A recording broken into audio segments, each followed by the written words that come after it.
All right, good morning. So good to see you all. As we begin, let us begin in prayer. And so I'll offer up two prayers. The first one is a prayer for in time of conflict. Oh God, you have bound us together in a common life.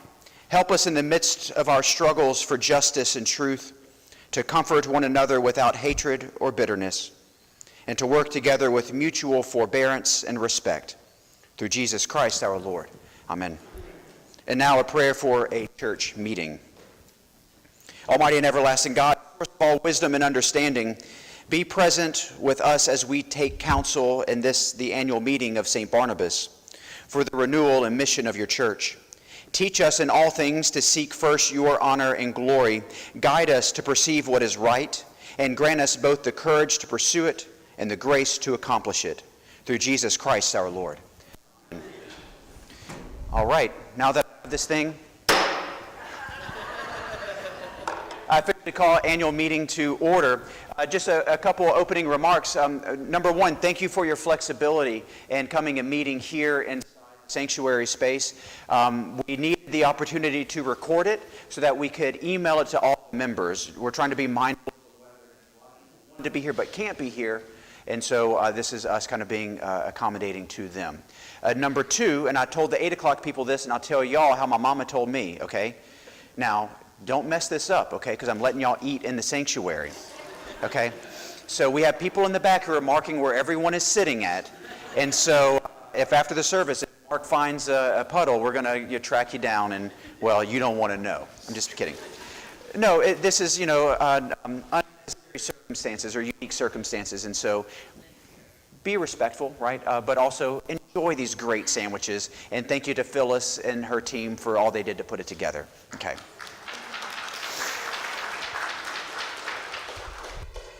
Okay, so can everyone see this? We kind of transitioned in a pinch. I hope that hopefully they can see it. Milo, how's that look on the camera? Mostly good? Okay, that's good enough. All right, so first, as you'll see, we'll go into the rector's report. This past year, the vestry and the staff came together, it was probably fall, and we came together for a visioning meeting. And we wanted to be purposeful, we wanted to be intentional about where St. Barnabas heading. And so we came up with a core focus statement of who we are at St. Barnabas. And this is that statement that we came away with. We said that St. Barnabas, we exist to walk as Jesus did, forming a holy, accepting, and grace-filled community that welcomes all to the table, respects the dignity of every human being, and transforms the world through God's love. That was a whole morning of work for the vestry to put that statement together, but I really do think it encompasses everything that we are, everything that we're trying to be, and it will be the focus for how we go forward, right? We walk as Jesus walked, right? That's who we are. It's almost going to be a litmus test for us of every decision we make, every step we take. Let us go back to this statement and say, does this decision lead us here, or does it take us away? Right? That's the work of this core focus statement. I couldn't be more proud of the work of what the vestry did and what the staff did. And again, coming together, because kind of both sides of the same coin, to how do we navigate the ship of St. Barnabas. Again, that is our core focus statement. At the end of the day, kind of what we are is still, moving visitors to members and members to disciples, right? Still inviting people further and further into their life of faith, but this now is kind of a little bit more, there's a little bit more meat to the bones here.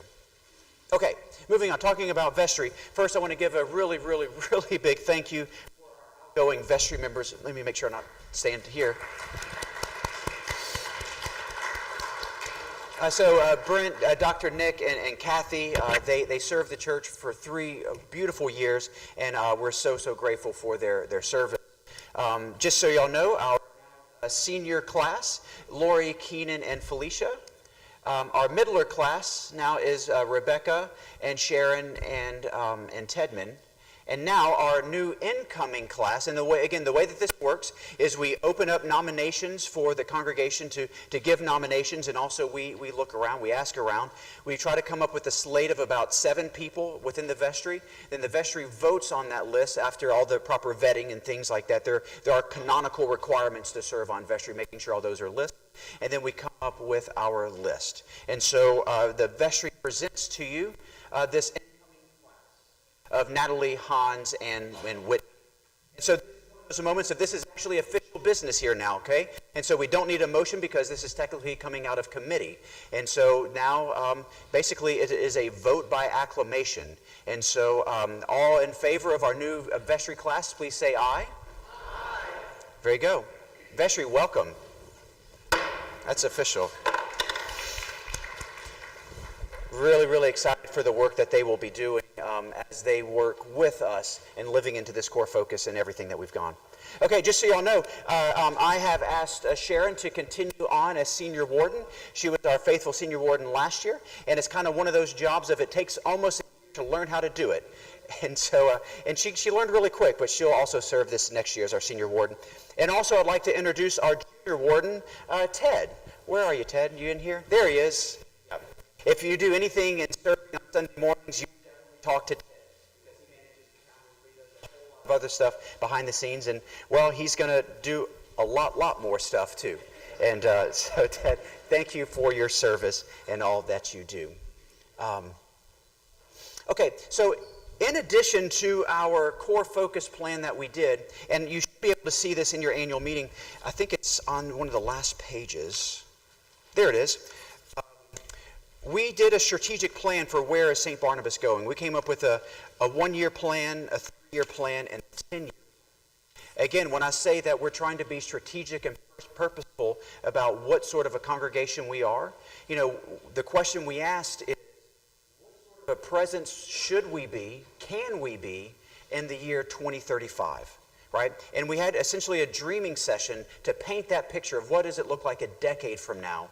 And then we worked our way backwards to put in road marks and metrics to ensure that we get there. And so I want to start off, our 1-year plan is about focus, growth, and clarity, about laying the groundwork for the next 3 years through leadership alignment, ministry renewal, and community connection. And so what does that mean? Actually, our metrics, and again, you can see this in your book, we want to really lean into small groups, and so equipping more small groups. For worship, ASA just means, there's my laser pointer, you can't see on the TV, I won't use that anymore. ASA is average Sunday attendance, and so how many people are coming to church on an average Sunday. Just so you know, as of this moment, we are at 219, okay? And so we're actually not that far off already, and it's only, still the first month. Leadership, we want all teams to have an identified leader, conduct ministry evaluations, you know, how can we grow and prune and vine, and expand leadership team engagement. Youth, we want to have 2 regular volunteers, a partnership with ministry architects or similar things to help us equip our youth ministry so that it can be the best. You know, we do a lot for adult ministry around here. I'm sure y'all have seen the curriculum, but we also have a lot of children. I think our last count is from 12th grade down, so basically from kindergarten through 12th grade. Our estimates show we're probably right around 80, 90 souls, right? That's a whole lot. We're probably only engaging, on average, we're getting 15 for Children's Chapel, and we're probably averaging about 10 for EYC, which those are great numbers. I will say that's the best numbers in the diocese, yes. But that also means that we can do a lot better than that too, right? There's a lot of movement for growth, and so we're looking to do that too. MDO, our Mother's Day Out program, we really want to move forward with completing this playground project. And, you know, and getting the architectural drawings and cost projections for a new facility. I'll get to that in a second. Community engagement, how do we do partnering with other people in the community to come in and rent out this space? For the most part, well, as it is right now, St. Barnabas is pretty much booked every single night of the week. But there's still a lot more community partnerships we can make. Right? There's no reason to have a building this size and it sit empty. That's just not good stewards. Partner with people and work to people to grow the kingdom. And then campus renewal, the Columbarium project will be done this year also. Yay! All right, moving on to a 3-year plan, right? And so this will be by 2028. A thriving parish, living out our core focus with growing attendance, laying strong lay leadership, and clear steps towards campus renewal. I'm not going to go into all this. The big things I want you to see is that we are focused on growth. And I don't think that these are unrealistic things to achieve. Okay? We were very purposeful about, I always push people that if it's not big, it's not a dream. But at the same time, if it's too big, then it's unachievable, right? And so how do we live in that happy spot, okay? Let me get to the 10-year mark, because that's really what said everything. By 2035, St. Barnabas will be a vibrant, grace-filled hub of worship, formation, and community impact, anchored by thriving ministries, expanded facilities, and a culture of spiritual growth and leadership development.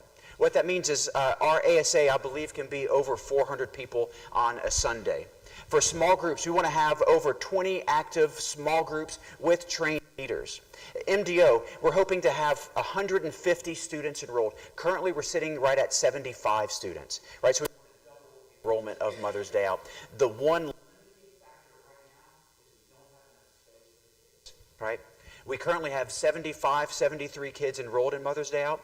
We got a waiting list currently of 15, 20 kids, right? If we had more space, we could immediately put more people in. And so in 10 years, we want to build out what the building might look like, okay? And space on our campus to do that. And that's years we'll have that. A youth ministry, we want to have a full-time youth director and a robust programming with 5 adult volunteers helping us out. Campus new meeting spaces and classroom spaces. Once MDO has moved into their new space, that's going to free up so much more room for other places, for other community engagements, for other development and bringing in people from the community. Community use, 50% of our building by outside groups. In a way, we're kind of already there. I always say that on average week, again, about 215 people come from, well, just Sunday worship. But then when you talk about the Mother's Day Out, 75, and then the 30 staff on top of that.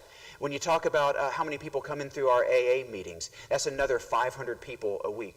When you talk about how many people are coming to our food pantry, that's 100 plus people. When you start to do the math, it's not a leap to say that there's over 1,000 people coming to St. Barnabas every single week. In a way, St. Barnabas is their home in one way or another. And I would say that only a quarter of that is what happens on Sunday morning. When we talk about what sort of a place are we, when we talk about being a beacon of hope in this community, I want y'all to realize that, look, y'all are a huge part of this place, but y'all aren't the only part of this place, right? And so whenever we talk about growth and we talk about where we're going, we need to make sure that we put all those puzzle pieces together. Does that make sense? Okay. And then, of course, a leadership pipeline. We want every ministry to train successors. Not to say we're going to force people out. But I think a lot of people end up, I say, the one thing churches should do is build and grow disciples. I think St. Barnabas is really good at that with a little caveat. We're also really good at building and growing burnt out disciples. Okay?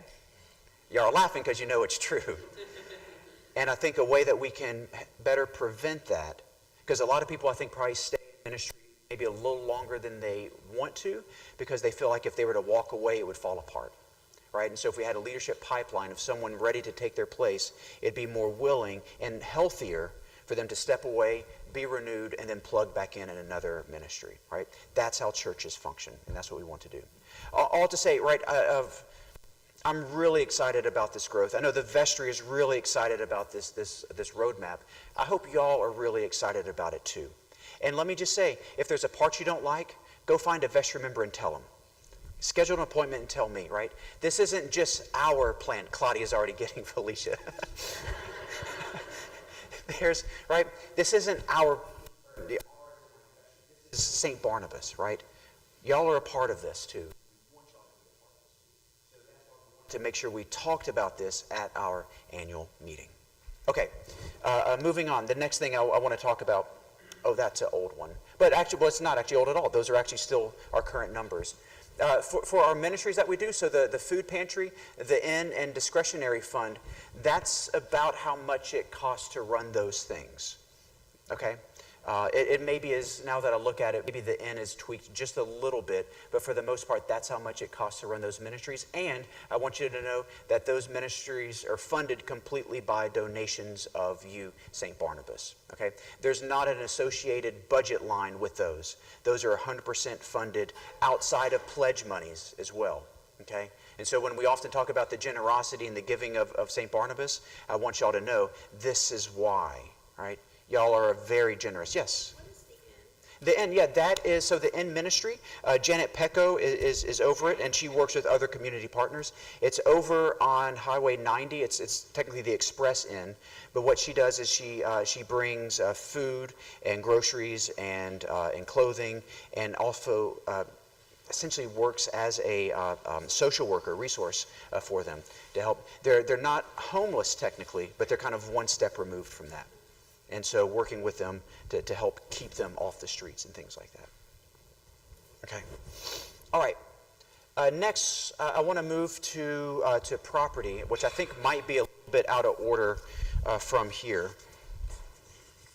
That's okay. Maybe my numbering even got messed up too. Okay.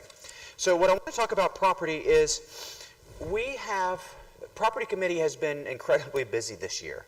And we are really, really proud of the work that we've done. So some of the things we've done is, of course, improve drainage and done some improvements on the roof. There's still more improvements needed on the roof, but for the most part, the building doesn't flood anymore. The building used to flood every heavy rain. I don't know if you knew that or not, but it did. It doesn't anymore. Good job, property, okay? We've removed a huge tree in the back field. It was an old water oak. Best we can tell, it was over 150 years old, but it was rotten from the middle up. The arborist came out and said, yeah, it's a beautiful tree. It's going to keep losing limbs, and eventually it's going to hurt someone. And so with the recommendation of the arborist, we had to remove that tree. And of course, the parking lot. I love it now. I'm not worried about breaking an axle every time we pull into the church. Other things we've done, moving forward, we're adding some more mini splits back in the MDO area for just comfort during the summertime. Of course, we're working on our playground renovation. We're in a place now of we're going to be submitting grants to kind of match the money that we've already raised, which is right around $80,000. We're hoping to match that money, raise a little bit extra monies to fund the playground project, which is sitting right now at around $250,000 is the estimate that we have, which seems like a lot, and it is a lot, but we're actually right there. And then we're, of course, early planning stages for what a new MDO, where it could go. Next, we've completed a huge flooring project. I'm sure you've seen it. We now have brand new flooring all throughout the church. It looks nice, it's functional, and it holds up really, really wonderful. We've been navigating ongoing rectory repairs, still ongoing. We can talk about that if need to, but and then also focus on long-term values over quick-term fixes. As a vestry, as a property committee, we've said we no longer want to just do Band-Aids at St. Barnabas. We want to do real fixes, okay? And if it takes real money to do real fixes, well, let's go find the real money, okay? But let's not just put on temporary fixes, but let's actually get in there and fix what needs to be fixing. And I think as an institution, that was a really, really big turning point for us, because I thought, well, we just don't have money for this. Let's just slap a Band-Aid on it. Turns out that then deferred maintenance was turning into required maintenance. And then all of a sudden we don't have the choice, but we're forced to make property decisions. Now we're at a place where we really get to pick and choose, we get to prioritize, we get to lean into what are the best things for the ministry and mission of St. Barnabas. Again, property committee has been busy with the way that we've been working. And then, of course, we're pursuing here in this sanctuary space, we're pursuing a new sound system upgrade. A grant has already been submitted for that. For 8 o'clock and 6 o'clock, most of the time you don't know that the sound sounds great. But for 10:30, when we get a lot of people, for Christmas and Easter, when we're pushing 300 people, especially in the back, it's dead spaces. There's just, you cannot hear some of the things that I say. I was realizing that some people are leaning in. It's not because they're interested in what I'm saying. It's because they can't hear me, right? And that's when it started to give it away. And so we're really looking to upgrade the sound system. And again, it's a way of hospitality, right? How can we be more hospitable and people hear and engage with the worship? And we're also beginning a master plan for this space. How can we emphasize the reverence, the beauty, and the presence without necessarily changing things architecturally? Some of the things maybe such as maybe things of, the carpet isn't bad, but it's not far from being bad, right? And so how do we lean into doing some of those changes here in this space to kind of reflect the holy throne sanctuary space is? So again, that's some of the work that vestry and property is doing. And then, of course, last but not least, parish work days that build shared ownership, thoughtful landscaping and outdoor care, and continued development of columbarium as a place of prayer and remembrance. And so with that, let me talk a little bit about our columbarium. I want you all to know this is huge for me, okay? This is now, I believe, my 8th annual meeting at St. Barnabas, and every single year I've stood up here and said, this is the year we get the columbarium done. This year, I mean it, okay? It's actually happening, okay? We have all the approvals from the cemetery board. We've already sold about 16 niches before. We've never been able to sell them because, we weren't a columbarium yet, right? And you actually get in a whole lot of trouble if you do. Well, we're official now. We're selling them, okay? So that means if you would like a niche, please reach out to us, right? I wouldn't say that they're filling up fast, but they're filling up, okay? And so please come get your spot. This is a mock of what it will look like. And really, basically, the back pew in that little spot, that alcove, I guess is what you call it, that's exactly where it's going to go. And so it fits perfectly in there. There are 63 niches.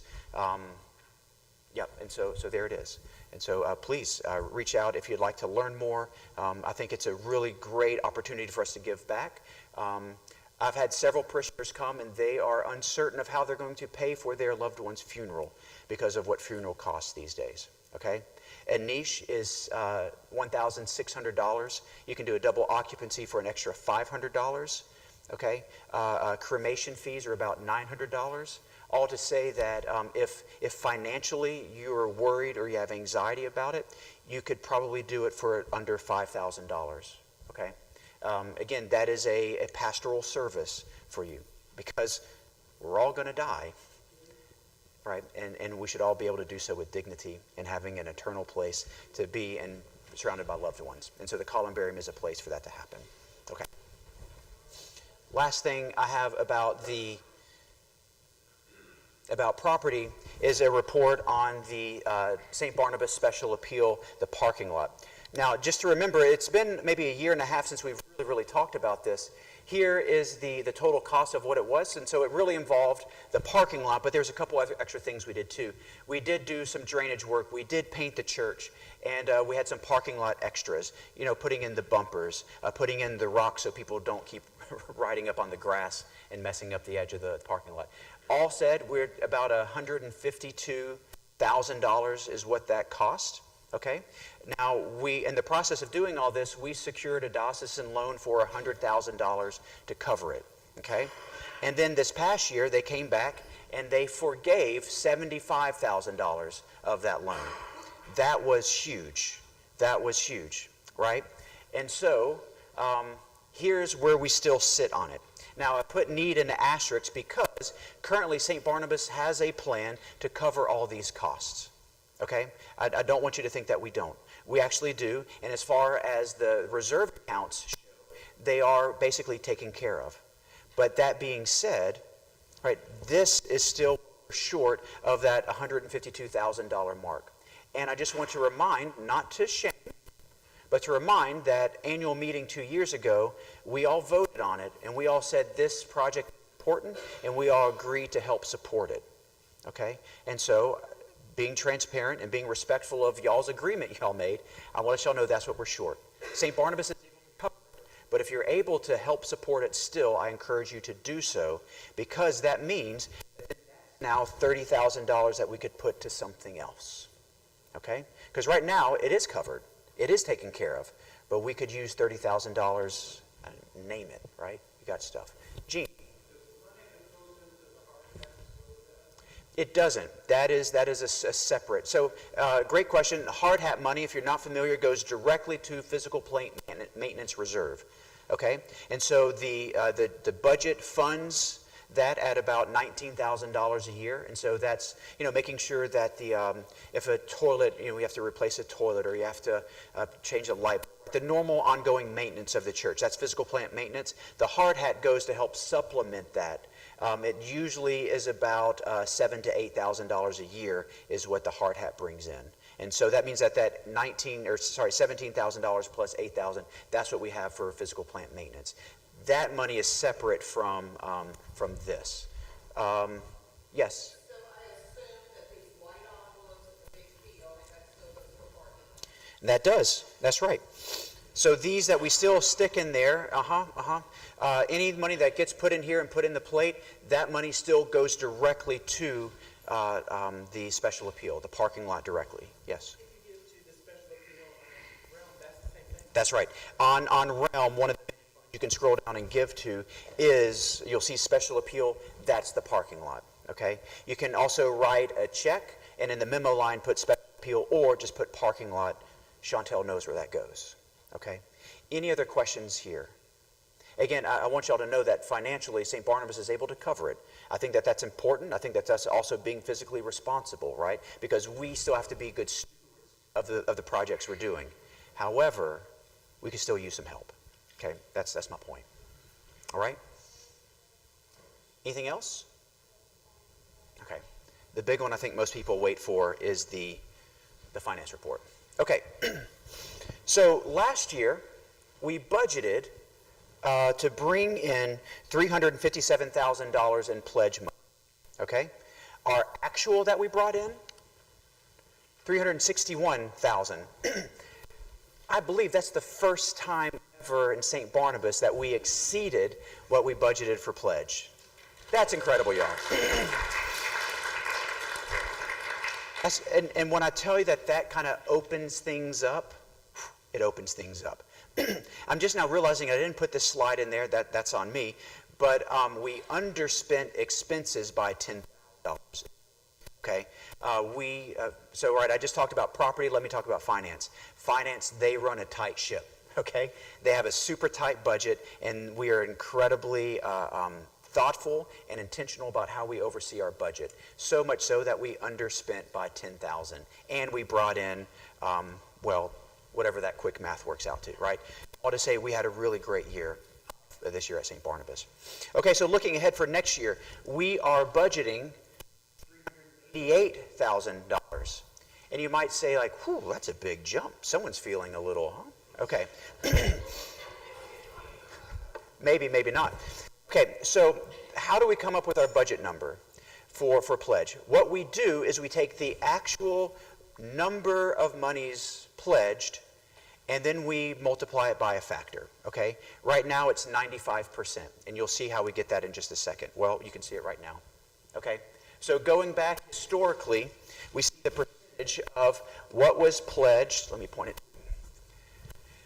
Right, what was pledged, what was received. What was pledged, what was received. And so historically, it works out to 95%. Of course, this last year, huge. And so trying to be realistic of how does this actually work out, right? And so the actual numbers this year was actually $406,000, okay? That might be the first time in over a decade that we've broken the 400 barrier. Again, that is huge for us, okay? I think that kind of tells us of the growth that we're seeing here, okay? It's not about money, but I think money is a metric of that growth, okay? So when you do the math, it comes out to right around here, okay? And so here is where we are projecting our historic pledges versus our actual. Here's just another graph because I like graphs, and Canva makes them real pretty. And so you can kind of see, there is some interesting metrics, and I'm trying to dive in and maybe try to flesh out what actually is going on.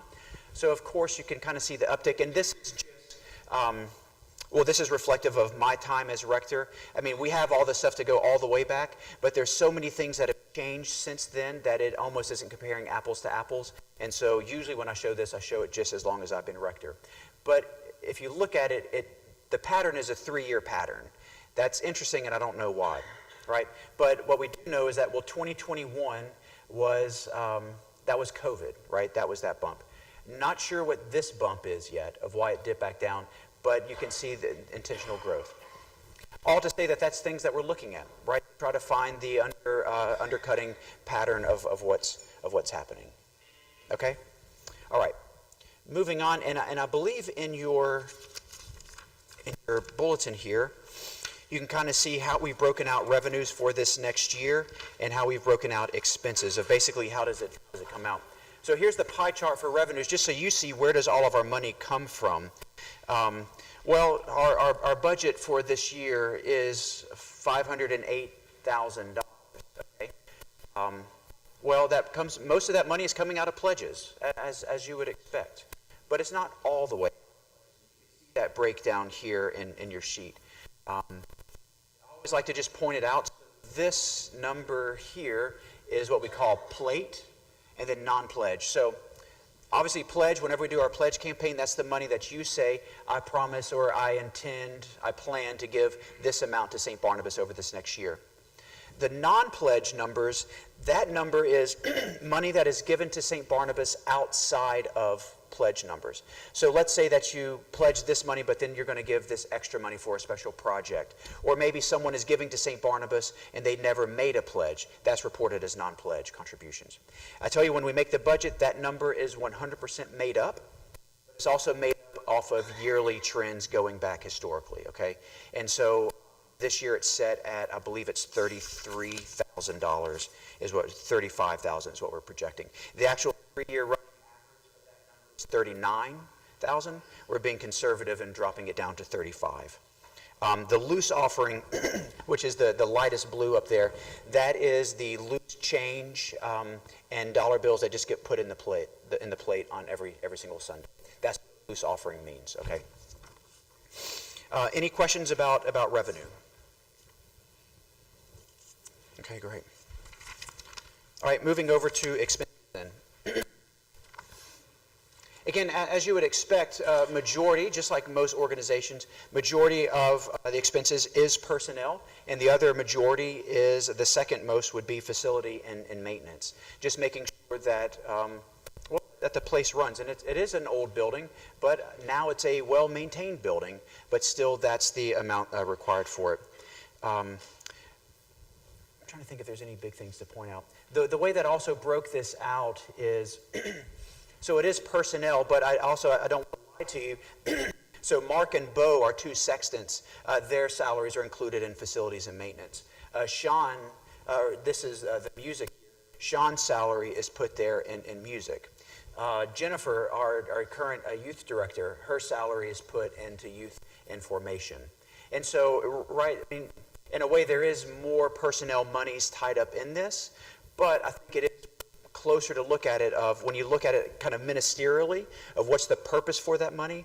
For me, I think it makes more sense to put it into the groupings where it falls, right? This is the work they're doing, this is the ministry they're doing, and so let's report it ministerially. If you're curious and you want another breakdown, I can email you the budget currently, and so you'll see it again. It's not a private document, it is a public document, it is your document. So if you do want to see the budget anytime, just raise your hand, ask, and we'll send you an email copy within the day, okay? I'd never want it to feel like we're trying to hide anything. Any questions about expenses for this year? Oh, that, if you see the net total there, that number is wrong. Okay, that was a carryover from last year. The actual net, $90. When I tell you we run a tight budget. Now, just so you know, last year, so that, and what you see there, the negative 6,000, that was last year.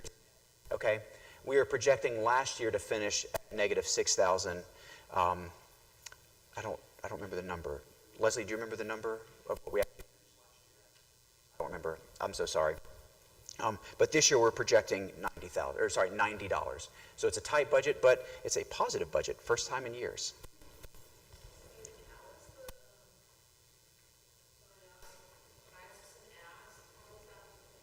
Great, thank you, good question. So, diocesan support, diocesan ask, it's the same thing here. The diocese doesn't necessarily support, they do support us financially through grants and things like that, but they don't give us operational monies, right? What happens is you, the St. Barnabas, y'all make your pledge to us, and we make our pledge to the diocese. And it's a flat 10%, right? So we tithe to the diocese. And so the formula that our diocese has is a 10% of your plate and pledge. Okay, and so what that means is 10% of your loose offerings, your non-pledge giving, and your pledge giving. A flat 10% of that. And the way that we do it is we run it on a 3-year average. So a 3-year average is what we tell them we're going to do. Now, what we actually do is that month, the actual plate and pledge that we brought in for that month, 10%, whatever it is that we got, and we give that to the diocese. For the most part, that means that we're giving more than we pledged that we would, because most of the time we are coming up. But we're giving you 10% of what we told you we would give you. And so that's how it works out. That's how it's just a straight math formula. It's a straight 10%. Mm-hmm. Okay? Any other questions?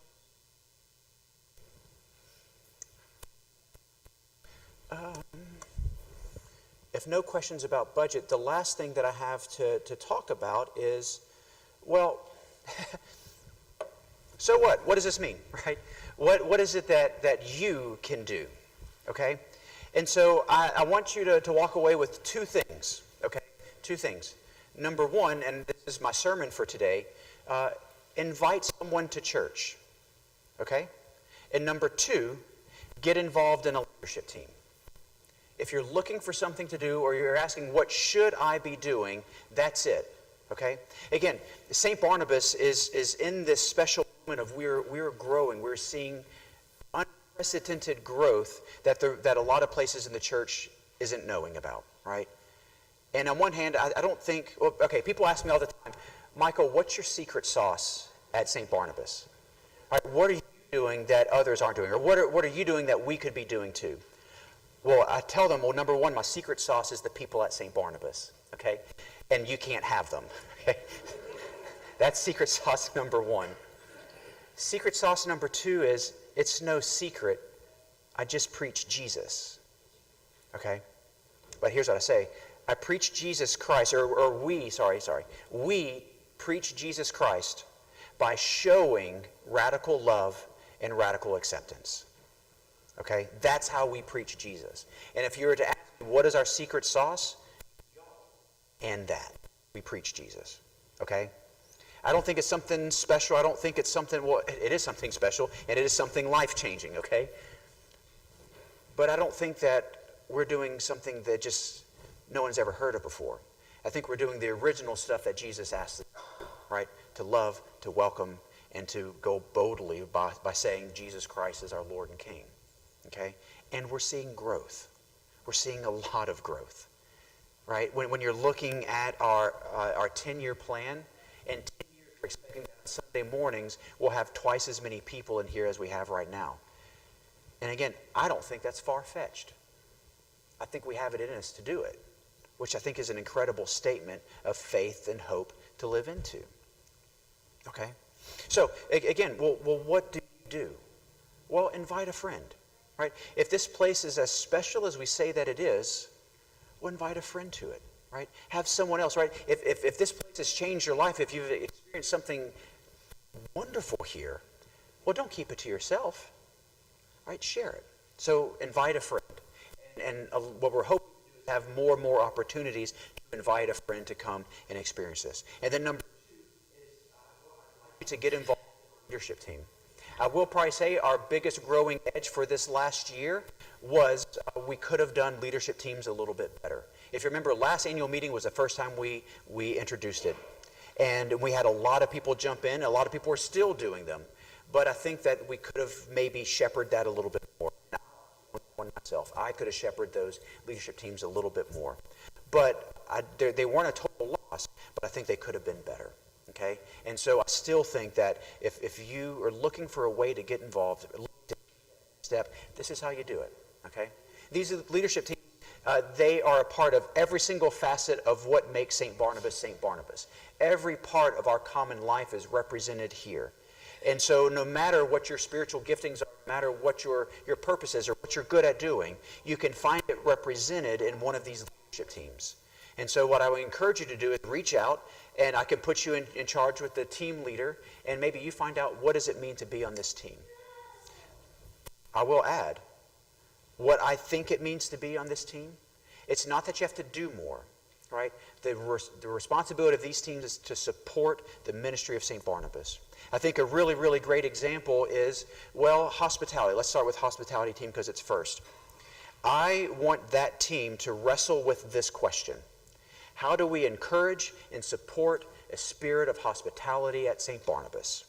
If you're wrestling with that question before anything else, your ministry just rolls out of it, right? When we talk about the communications team, how do we encourage and support a spirit of open communication and dialogue at St. Barnabas and the wider world, right? If you wrestle with that, the rest of your ministry rolls out of it, right? And so that's what I would like a lot of these teams to do. Some of them are there, some of them are just on the cusp of being there. But that's going to be the work of these leadership teams going forward. And I encourage you to get involved with one of them as well. Okay? Any questions? Anything you were hoping I would say that I didn't say?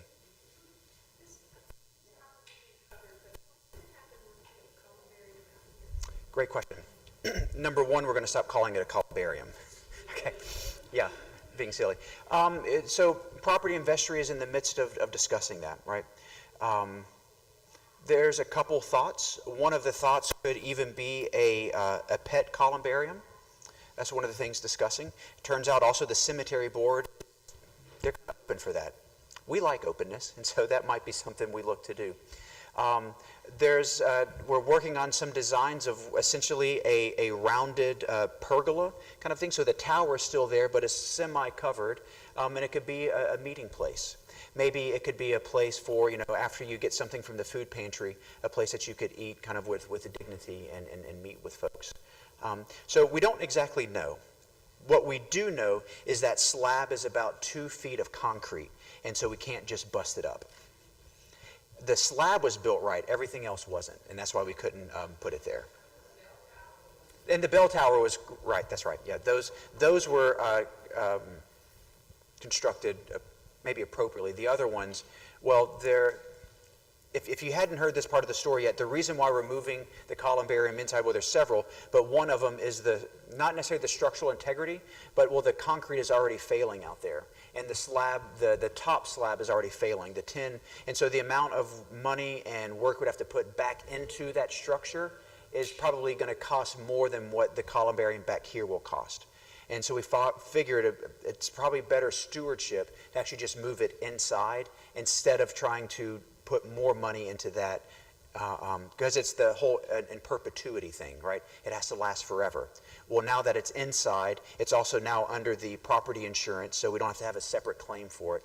And personally, I like the fact that loved ones are in our worship space, right? Because remember, death, it doesn't end. And so even though they die, they're still with us, right? Their spirit is still with us in prayer and worship. So I like having a columbarium in the worship space itself. It's not a interior columbarium, a solid front or clear? Great. I'll go back and show you the picture. Yeah. And on the back of we put a little sales thing on the back here. Reserve your spot. And so you can see it. And so each niche is its own kind of slab that basically, if you see the little corners, those unscrew and then the plate comes off, and then you can put it in and then the plate goes back on. Mm-hmm. So it's 62 individual slabs. 63. Okay? Any other questions? Yeah. That's right. So she's not here. I don't see her. Cecile Trotter, our previous instrumental in helping us do this. So if you don't know Cecile, she owns and runs a funeral, a cemetery accompanying with it. So this is her business, right? She has a master's degree in how to do this. And so when it came to how do we actually do this and build this and make this, we leaned heavily on her to help us do it. And so it's a simple, a business formula for if this is the cost of the whole columbarium, how many should you sell to get the most return, all this kind of stuff, right? All to say 21 niches is what it is, okay? Yeah, we're about 5, 6 away from it. And once we sell that, then we have the money to cover the whole columbarium, and so then we can move forward with part of the rules from the cemetery board is you can't construct it until you have the money to cover it. Again, it's kind of that in perpetuity. You've got to make sure that it's there for the people who. Total cost, $38,000. $38,000, and we've raised right at 21, I believe now.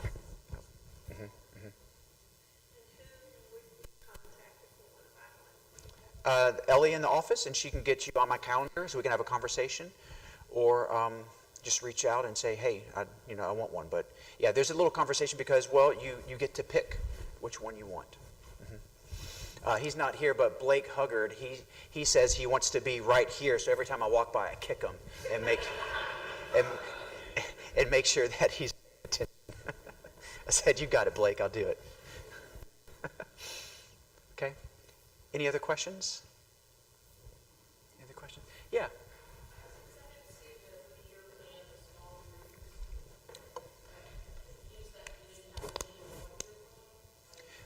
There's 2 small groups for the 1-year plan. Yeah. And for what it's worth, we actually have one of those small groups already meeting, and that's the Enneagram group that's meeting on Wednesdays.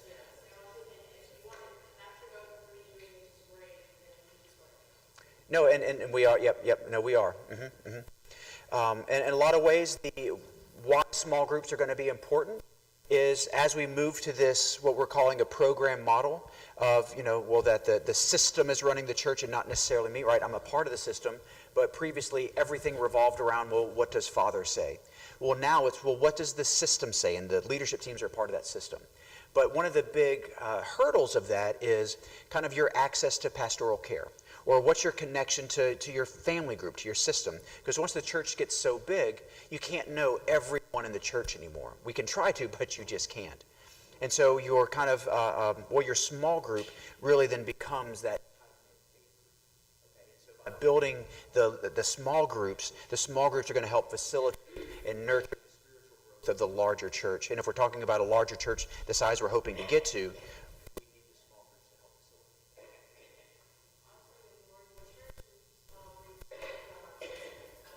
some of them do.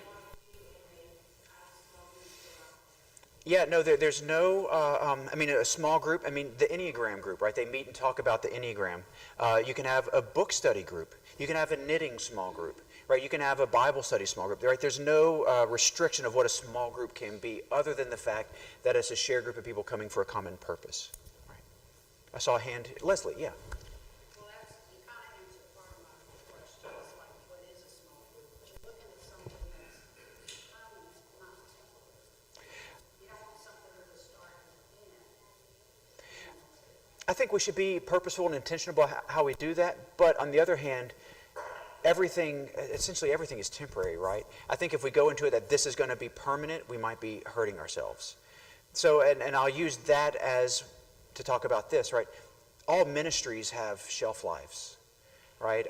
And I think that once a ministry is no longer serving the purpose, we should, say thank you and honor the ministry. Set that ministry aside and focus and reallocate your resources to go in a new direction, right? That's how ministry should work.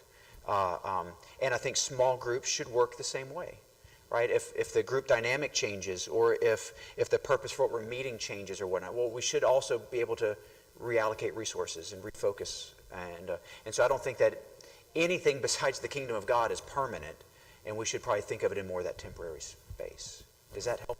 These have to be official groups, or can like you just say, hey, why don't we go and have coffee and talk about this? Yeah, I think it can be that.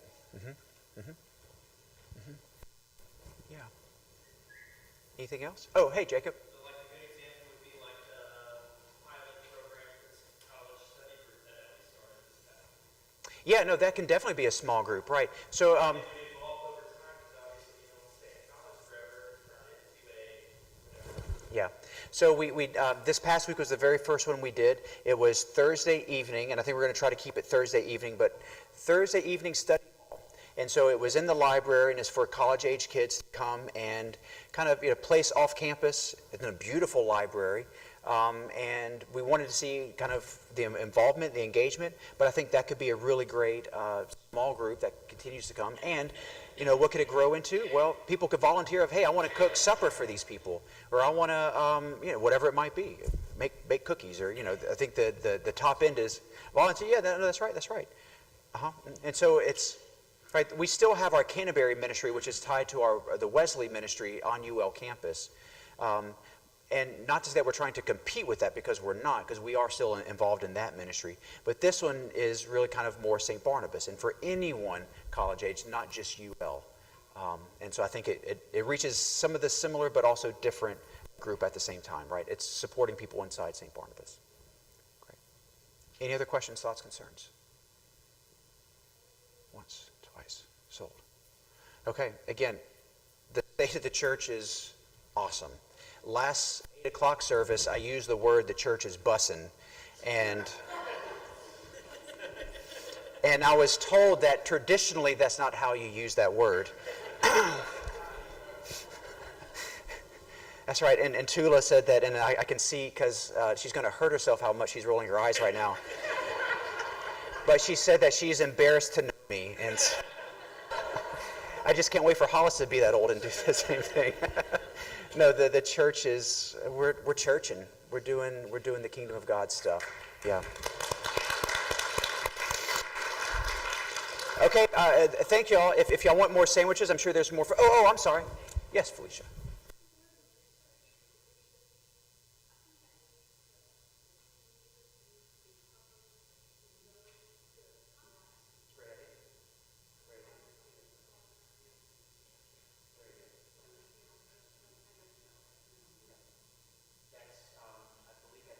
Next 90 days. Right, so for our one-year plan, we've also broken that down into quarterly goals. I didn't share those, but quarterly goals of how do we get to the 1 year. This first quarter, that's one of the things that is on the list. Mm-hmm. All right, thank you all so much. Oh, wait. I'm not going to leave without this. All right. Nothing else. Annual meeting is closed.